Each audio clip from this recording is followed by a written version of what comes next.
الحمد لله والصلاة والسلام على رسول الله وعلى آله وأصحابه ومن والاه أما بعد السلام عليكم ورحمة الله وبركاته ትናንት በነበረን ቆይታችን ማንኛውም አስተዋይ የሆነ የአኼራ ጉዳይ የሚያሳስበው አማኝ ትኩረት ሰጥቶ ሊሰራበት ሊጨነቅበት የሚገባ ግንባር ቀደም አሳሳቢ ጉዳይ በምን መልኩ ነው ከአላህ ቁጣ ምድነው የአላህን ውዴታ የማገኘው ከጀሃነም ድኜ ጀነት የምገባው ምን ባደርግ ነው ምን አይነት መንገድ ብከተል ነው የሚል ጉዳይ እንደሆነ መግቢያ ላይ ጠቅሰናል።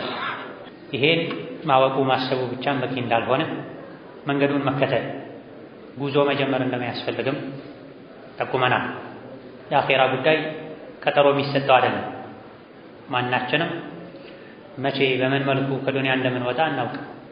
ተጓዦች ነን። ጉዟችን መቼ እንደሚያበቃ እርግጠኞች አይደለም።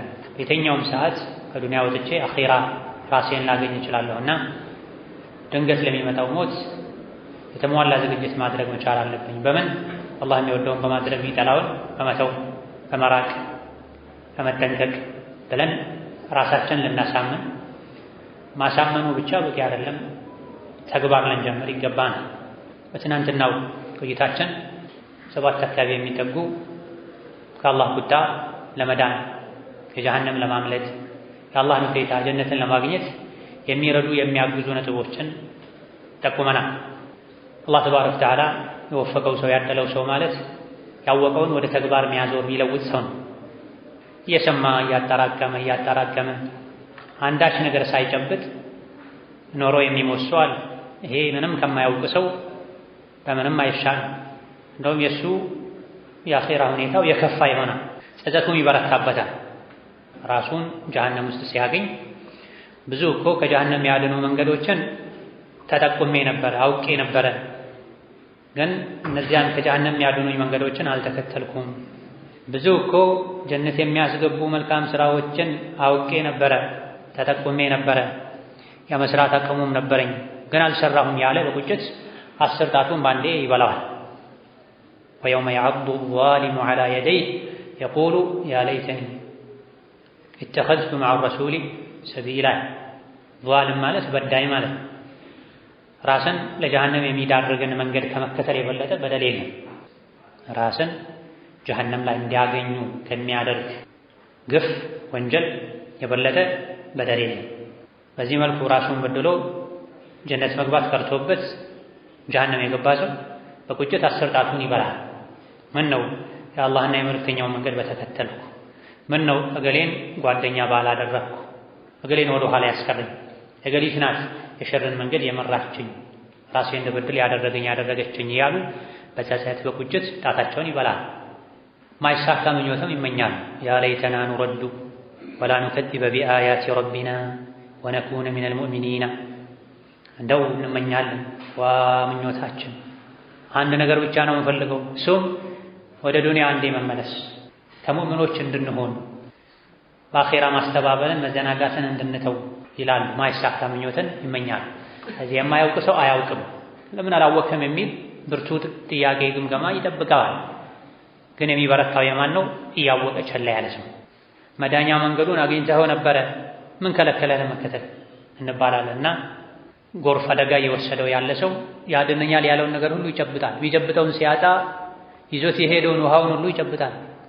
ሳር ቅጠሉን ይጨብጣል። ማይዘው ነገር የለም፣ ማይዋጥጠው ነገር የለም።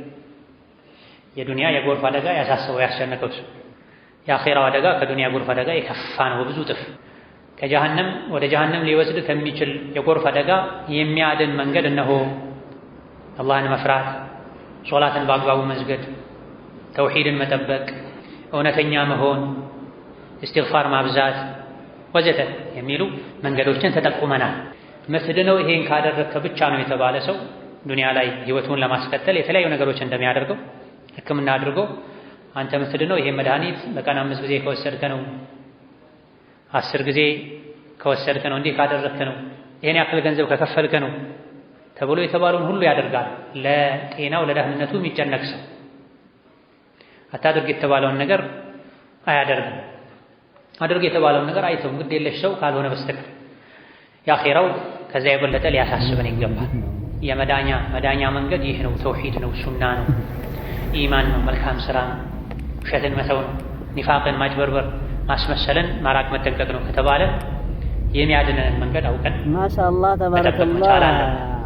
ከአላህ ቁጣ ከጀሃነም እሳት ለመዳን የአላህን ውዴታ ጀነትን ለማግኘት ከሚረዱ ከሚያግዙ ነገሮች አንዱ ነቢዩ ላይ ዓለይሂ ሰላቱ ወሰላም ሶላዋት ማውረድ ማብዛት ነው።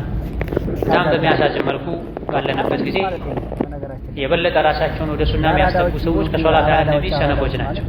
አብዛኛው ጊዜ በግል የሚያደርጉት ሊኖር ይችላል። ግን ድሮ ሙሐደራ ቦታ ላይ፣ ደርስ ቦታ ላይ፣ ዒልም ቦታ ላይ ምናየው እንኳ ረሱል ሲባል የከንፈር መንቀሳቀስ የድምፅ መስማት የለም። እየወረደ መጥቶ በሐማስ በጉጉት የሚደረጉ ነገሮች ነበሩ ድሮ።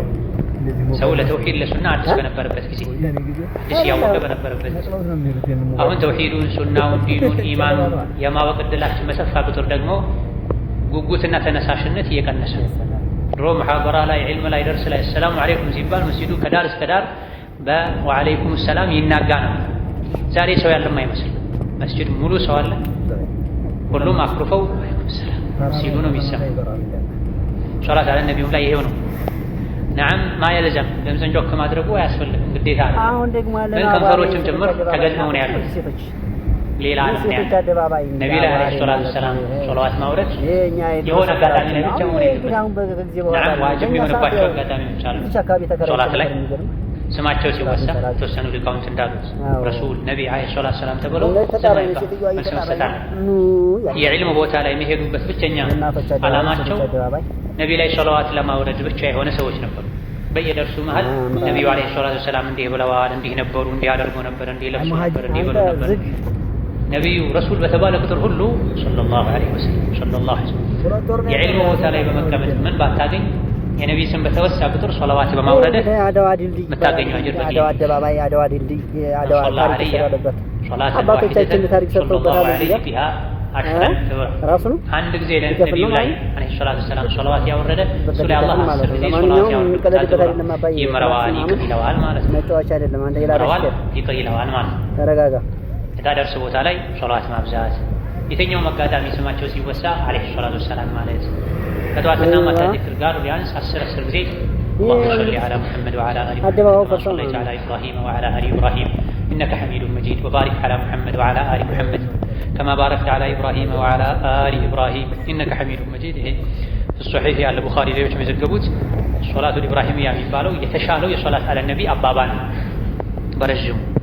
ይሄ እንኳ የከበደው ሰው اللهم صل وسلم وبارك على محمد اللهم صل وسلم وبارك على محمد ትንሽ ከፍ አድርጎ وعلى آله ብሎ ሶላት ማውረድ ይችላል።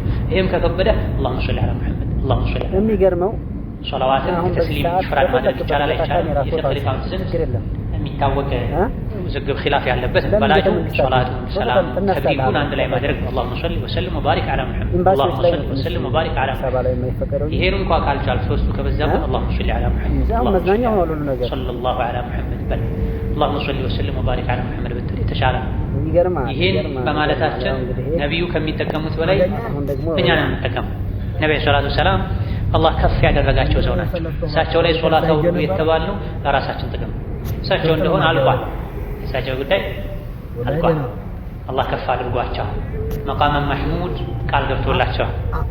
የሰው ልጆች የነቢያቶች አለቃ አድርጓቸው ጅብሪል ያልደረሰውን ስፍራ ደርሰዋል አለይሂ ሰላቱ ወሰላም።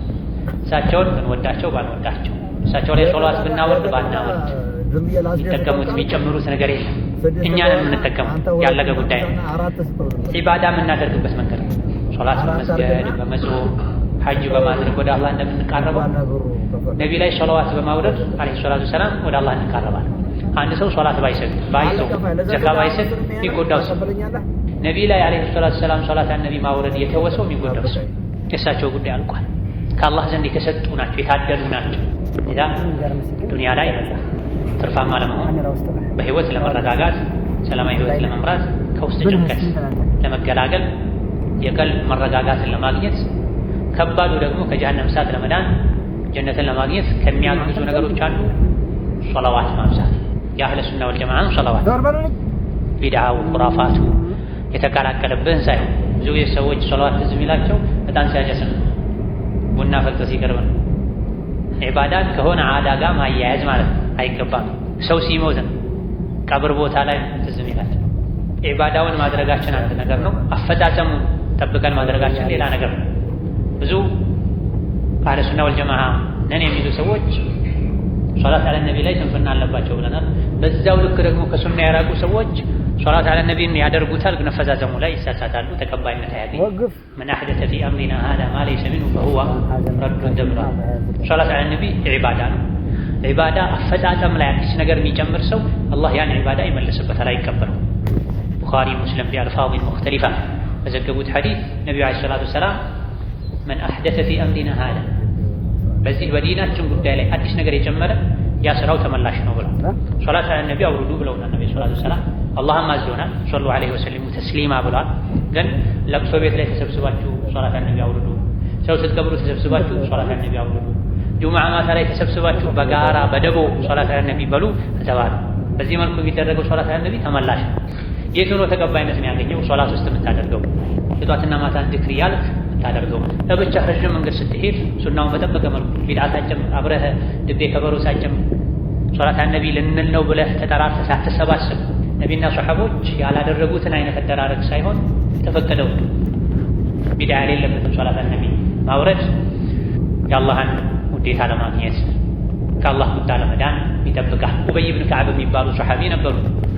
ረሱልን ዓለይሂ ሰላቱ ወሰላም እኔ እርሶ ላይ ሶላዋት አበዛለሁ አላቸው። እናም ዱዓ ሳደርግ ምን ያክሉን ሶላት አለ ነቢ ላድርገው አሏቸው።